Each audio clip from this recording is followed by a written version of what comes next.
Hi friends, അപ്പോൾ നമ്മളിന്ന് സംസാരിക്കാൻ പോകുന്നത് എമ്പുരാൻ എന്ന് പറയുന്ന സിനിമയെക്കുറിച്ചാണ്. അപ്പം എമ്പുരാൻ എന്ന് പറഞ്ഞ സിനിമയിൽ ഒരു അപ്ഡേഷൻസും ഇപ്പോൾ വെളിയിൽ വരാത്ത സാഹചര്യത്തിൽ പ്രൊമോഷൻസൊക്കെ മുടങ്ങി നിൽക്കുന്ന സാഹചര്യത്തിൽ എല്ലാവരും പറയുന്നു സിനിമയുടെ റിലീസ് ഡേറ്റ് 27 നിന്ന് നീട്ടി വയ്ക്കാനുള്ള സാധ്യതയുണ്ട്. എന്നാൽ 27 നീട്ടി എങ്ങോട്ട് വയ്ക്കും എന്നുള്ള ഒരു ചോദ്യത്തിന് യാതൊരു ഉത്തരവുമില്ല. കാരണം 27-ാം തീയതി റിലീസ് നീട്ടി വെച്ച് കഴിഞ്ഞ് കഴിഞ്ഞാൽ ഈ സിനിമ ഉടനെ ഒന്നും റിലീസ് ചെയ്യാൻ പറ്റില്ല. കാരണം ഏപ്രിലും ബാക്കിയുള്ള മെയ് മാസം ജൂൺ മാസം എല്ലാം സിനിമകളുടെ പൂരപ്പറമ്പാണ്. സിനിമകളെല്ലാം റിലീസ് ഡേറ്റൊക്കെ നേരത്തെ ലോക്ക് ചെയ്ത് വെച്ചിരിക്കുന്ന സാഹചര്യത്തിൽ ഇനി ഈ സിനിമ റിലീസ് ചെയ്യണമെങ്കിൽ മാർച്ച് 27-ന് തന്നെ റിലീസ് ചെയ്തേ പറ്റുള്ളൂ എന്നുള്ള സാഹചര്യമാണ്. അതുകൊണ്ട് തന്നെ എന്ത് വില കൊടുത്തും ഇവർ മാർച്ച് 27-ാം തീയതി തന്നെ റിലീസ് ചെയ്യിപ്പിക്കും, അത് ഉറപ്പാണ്. കാരണം OTT ബിസിനസ് നടന്നാലും ഇല്ലെങ്കിലും ഇവർ 27-ാം തീയതി തന്നെ ഈ സിനിമ റിലീസ് ചെയ്യും. പിന്നെ ഈ അഡ്വർടൈസ്മെൻറ്റും അല്ലെങ്കിൽ പ്രൊമോഷൻസും ഒന്നും വരാത്തതിനെക്കുറിച്ച് യാതൊരു സംശയവും വേണ്ട. ഉടനെ തന്നെ അത് ആരംഭിക്കും. മാർച്ച് 27-ന് തന്നെ റിലീസ് ചെയ്യും. ഇവർ സോണി എന്ന് പറയുക ലൈക്ക എന്ന് പറയുന്ന പ്രൊഡക്ഷൻ കമ്പനി ഈ സിനിമ ഏറ്റെടുത്തപ്പം മോഹൻലാൽ ഫാൻസ് എല്ലാവരും പറഞ്ഞതാണ് ഇതേപോലെ ലൈക്ക വന്നു കഴിഞ്ഞ് കഴിഞ്ഞാൽ ബിസിനസ്സും ബാക്കിയുള്ള കാര്യങ്ങളൊക്കെ നടത്തുന്ന ഇൻ്റർനാഷണൽ ബ്രാൻഡാണ്. അന്നേ നമ്മൾ ഈ ചാനലിൽ വീഡിയോ ഇട്ടിട്ടുണ്ടായിരുന്നു. ലൈക്ക വന്നെന്ന് പറഞ്ഞ് എമ്പുരാന് യാതൊരുവിധ ഗുണവും ലഭിക്കുകയില്ല.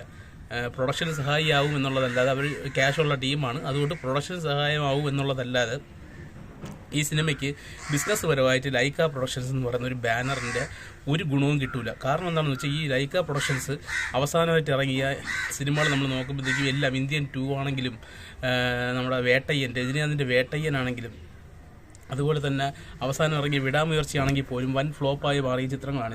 ഇത് മാത്രമല്ല, ഇതിന് മുമ്പ് വന്ന ചിത്രങ്ങളും എല്ലാം ഇവരുടെ ഫ്ലോപ്പ് സിനിമകളാണ്. ഇതിൽ ഏറ്റവും അവസാനം വിജയിച്ച സിനിമ എന്ന് പറഞ്ഞത് നമ്മുടെ പൊന്നിയിൻ സെൽവൻ ഫസ്റ്റ് ഭാഗമാണ്. അത് സെക്കൻഡ് ഭാഗവും അതും പരാജയമായിരുന്നു. വലിയ പരാജയം അല്ലെങ്കിൽ പോലും അതും ഒരു പരാജയത്തിൻ്റെ ഗണത്തിൽപ്പെടുത്താൻ പറ്റുന്ന സിനിമകളായിരുന്നു. അപ്പം ഇത്രയും പരാജയത്തിൻ്റെ പടുകുഴിയിൽ നിൽക്കുന്ന ഒരു പ്രൊഡക്ഷൻ കമ്പനിയാണ് ഇവർ കൂട്ടുപിടിച്ചത് എന്നുള്ള കാര്യമാണ് ഏറ്റവും വലിയൊരു പരാജയ കാരണം. കാരണം ഇവർ ലൈക്ക പ്രൊഡക്ഷൻസ് കേട്ടപ്പോഴത്തേക്ക് അവർ ഒന്ന് സമീപിച്ച് നോക്കിയപ്പോൾ ഇവർ സമ്മതം മൂളി. ഇത്രയും വലിയൊരു ഒരു പ്രൊഡക്ഷൻ കമ്പനി നോക്കിയിരിക്കുകയായിരുന്നു. കാരണം ഇത്രയും ഒരു സിനിമ ചെയ്യുമ്പോഴത്തേക്കും പ്രൊഡക്ഷൻ ഒരു സഹായം ഉണ്ടെങ്കിൽ ഇവരുടെ റിസ്ക് പകുതി കുറഞ്ഞു കിട്ടും എന്നുള്ള സാഹചര്യത്തിലാണ് ഇവർ ലൈക്കയെ പിടിച്ചത്. എന്നാൽ ഇപ്പോൾ ലൈക്കയുടെ സാമ്പത്തിക ശേഷി തന്നെ ഒരു ചോദ്യചിഹ്നത്തിൽ നിൽക്കുമ്പം ഇവർക്ക് തന്നെ ലൈക്ക പ്രൊഡക്ഷൻസിന് 90 കോടി രൂപ വേണം OTT റൈറ്റ്സ്. പക്ഷേ ആശീർവാദിന് 70 കോടി ആയാലും കുഴപ്പമില്ല എന്നൊക്കെയാണ് കേൾക്കുന്നത്. ഇതൊക്കെ വലിയ പ്രൊമോഷൻ്റെ ഭാഗമാണ്. ഇത് 70-90 ആയിരിക്കില്ല. ഇത് അതിനേക്കാൾ അതിൻ്റെ പകുതിയുടെ പകുതിയോ വല്ലതും ആയിരിക്കും. പക്ഷേ ഇത് തുക വരുന്നത് 70-90 എന്നൊക്കെയാണ്.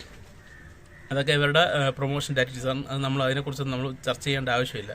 പക്ഷേ ഇന്നിപ്പോൾ അറിയാൻ സാധിച്ചത് ഇതിൻ്റെ OTT കച്ചവടങ്ങളൊന്നും ഇവർ വിചാരിച്ച രീതിയിൽ നടക്കുന്നില്ല.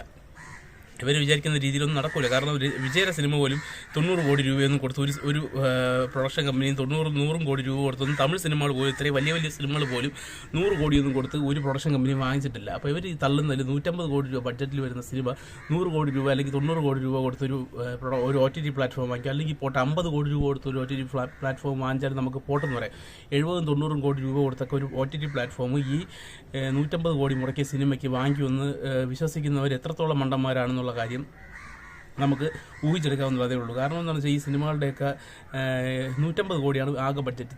തമിഴിൽ നിന്ന് 300-400 കോടി രൂപ വരുന്ന ബഡ്ജറ്റ് വരുന്ന സിനിമകൾക്ക് പോലും 100-120 കോടി രൂപയാണ് OTT റൈറ്റ്സ് ലഭിക്കുന്ന സാഹചര്യത്തിൽ 150 കോടി നേടി അല്ലെങ്കിൽ 150 കോടി രൂപ മുടക്കി വരുന്ന ഒരു സിനിമയ്ക്ക് 90 കോടി 70 കോടി രൂപയൊക്കെ കിട്ടും അവർ ഓഫർ ചെയ്തു എന്നൊക്കെ പറഞ്ഞ് തള്ളി മറിക്കുമ്പോഴത്തേക്കും ഇതൊക്കെ വിശ്വസിക്കുന്ന മലയാളികളെയാണ് പറയേണ്ടത്. കാരണം മലയാളികൾ ഇതിൽ പൂർണ്ണമായിട്ട് വിശ്വസിച്ചിട്ടില്ല എന്നുള്ളത് കമൻറ്റ് ബോക്സുകൾ നോക്കുമ്പോൾ നമുക്കറിയാം. ഇതിനകത്ത് കൂടുതലായിട്ട് വിശ്വസിച്ച് അവർ പറയുന്നത് വേദവാക്യമായിട്ട് കാണുന്നത് ഈ മോഹൻലാൽ ഫാൻസുകാർ മാത്രമാണ്. അല്ലാതെ വേറെ ആരും അത് വിശ്വസിക്കുന്നില്ല. കാരണം വലിയ സിനിമകൾ പോലും അവർ 90 കോടിയും 70 കോടിയൊന്നും കൊടുത്ത് വാങ്ങിക്കുന്നില്ല. ഇത് മലയാളത്തിലെ വലിയ സിനിമയാണെന്നുള്ളതല്ലാതെ ഇന്ത്യയിൽ ഈ സിനിമ ഒരു വലിയ സിനിമയല്ല. ഇതൊരു ലോ ബഡ്ജറ്റ് സിനിമയാണ്. ഇന്ത്യൻ സിനിമകൾ വെച്ച് നോക്കുമ്പോഴത്തേക്കും, പ്രത്യേകിച്ച് തമിഴ് സിനിമ, ഈ സൗത്ത് ഇന്ത്യൻ ഇൻഡസ്ട്രി വെച്ച് നോക്കുമ്പോൾ, മലയാള സിനിമ വെച്ച് നോക്കുമ്പോൾ ഇതൊരു ടോപ്പ് പ്രൊഡക്ഷൻ സിനിമയാണ്. എന്നാൽ വേറെ സംസ്ഥാനങ്ങൾ, അതായത് തമിഴ്നാട്, കർണാടക, ആന്ധ്രാപ്രദേശ് അങ്ങനെയൊക്കെ നോക്കുമ്പോഴത്തേക്കും അത് അവിടുത്തെ സിനിമകളുടെ പകുതി പോലും ഈ സിനിമ ഇല്ല. ആ സിനിമയ്ക്ക് 70-90 കോടി രൂപ കൊടുത്ത് വാങ്ങിക്കണമെങ്കിൽ, അത് മാത്രമല്ല മോഹൻലാലിൻ്റെ അവസാന സിനിമകൾ നോക്കുമ്പോഴത്തേക്കും പരാജയ ചിത്രങ്ങൾ മാത്രമാണ് മോഹൻലാലിനുള്ളത്. സോണി നമ്മുടെ ലൈക്ക നോക്കിയാലും ലൈക്കയുടെ ചിത്രങ്ങളെല്ലാം പരാജയ ചിത്രങ്ങളായിരുന്നു. അപ്പോൾ ഈ പരാജിതരായി ഇപ്പോൾ നിൽക്കുന്ന നടൻ്റെയും പരാജയമായി നിൽക്കുന്ന ഒരു പ്രൊഡക്ഷൻ കമ്പനിയുടെയും സിനിമ ഏറ്റെടുക്കുവാൻ ഏതൊരു OTT പ്ലാറ്റ്ഫോമാണ് 70-90 കോടി രൂപ കൊടുക്കുന്നതെന്നൊന്ന് ചിന്തിച്ചാൽ മനസ്സിലാവുന്ന കാര്യമേ ഉള്ളൂ. ഇനി മോഹൻലാലിനെ കുറ്റം പറഞ്ഞൊന്നും നിങ്ങൾ പറഞ്ഞുകൊണ്ട് വരണ്ട. മോഹൻലാലിനെ കുറ്റം പറഞ്ഞതല്ല. കാരണം യാതൊരു നടനും ഒരു സാഹചര്യത്തിൽ തോൽവികളുണ്ടാവും. ഇതിനേക്കാളും മുമ്പൊക്കെ ഈ ഒരു 4-5 വർഷം മുമ്പ് മോഹൻലാലിൻ്റെ സിനിമകൾ എങ്ങനെയാണ് വിജയിച്ചുകൊണ്ടിരുന്നതെന്നും മോഹൻലാൽ എങ്ങനെയാണ് മലയാളത്തിൻ്റെ മാർക്കറ്റ് കൊണ്ടുപോയിക്കൊണ്ടിരുന്നതെന്നും നമുക്ക് എല്ലാവർക്കും അറിയാമെന്നുള്ള കാര്യമാണ്.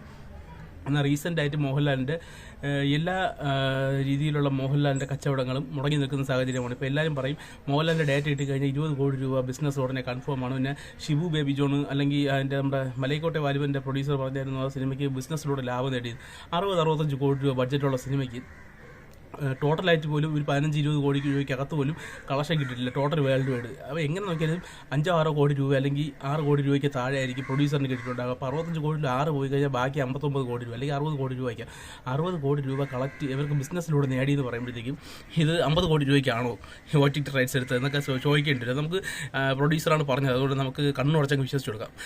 അതൊക്കെ നമുക്ക് മോഹൻലാൽ ഫാൻസിനെ പോലെ തന്നെ നമുക്ക് കണ്ണുടച്ച് വിശ്വസിച്ച് കൊടുക്കാം. അപ്പം ഇപ്പോൾ പറയാൻ പോകുന്നതെന്ന് വെച്ചാൽ ഇവർ ഹോംബാലെ ഫിലിംസിനെ അപ്രോച്ച് ചെയ്യുന്നു എന്നുള്ളൊരു വാർത്തകൾ കേൾക്കുന്നു. കാരണം പൃഥ്വിരാജിന് ഹോംബാലെ ഫിലിംസുമായിട്ടൊക്കെ നല്ല ടൈപ്പ് ഉണ്ട്. അപ്പം ഹോംബാലെ ഫിലിംസുമായിട്ട് ഇവരൊരു ടൈപ്പിന് നോക്കുന്നുണ്ട്. കാരണം സോണിയെ വിട്ടിട്ട് ഹോംബാലെ ഇതിലോട്ട് വിടുക, അതൊക്കെ എങ്ങനെ നടക്കുമെന്ന് എനിക്ക് അറിഞ്ഞൂടെ. ഇവരൊക്കെ പറയുന്നത് സോണിയൊക്കെ ആയിട്ട് ഒരു എഗ്രിമെൻറ്റും ഇതൊക്കെ കാണും, അതിനെയൊക്കെ വിട്ടിട്ട് ഹോംബാലയിലോട്ടൊക്കെ പോകാൻ പറ്റുമെന്ന് എനിക്ക് അറിഞ്ഞൂടാ. വാർത്തകൾ വരുന്നതനുസരിച്ച് ഇവർ ഹോംബാലെ ട്രൈ ചെയ്യുന്നു എന്നൊക്കെയാണ് വാർത്തകൾ വരുന്നത്. ഇതൊക്കെ വെറും പ്രൊമോഷൻ ടാറ്റിക്സ് ആണെന്നുള്ള കാര്യം യാതൊരു ചോറ് തിന്നുന്ന മലയാളികൾക്ക് മനസ്സിലാവുന്ന കാര്യമാണ്. അപ്പോൾ നിങ്ങളുടെ അഭിപ്രായം എന്താണ് ഇതിനെക്കുറിച്ച് കമൻറ്റ് ബോക്സിൽ ഇടാം. നന്ദി, നമസ്കാരം.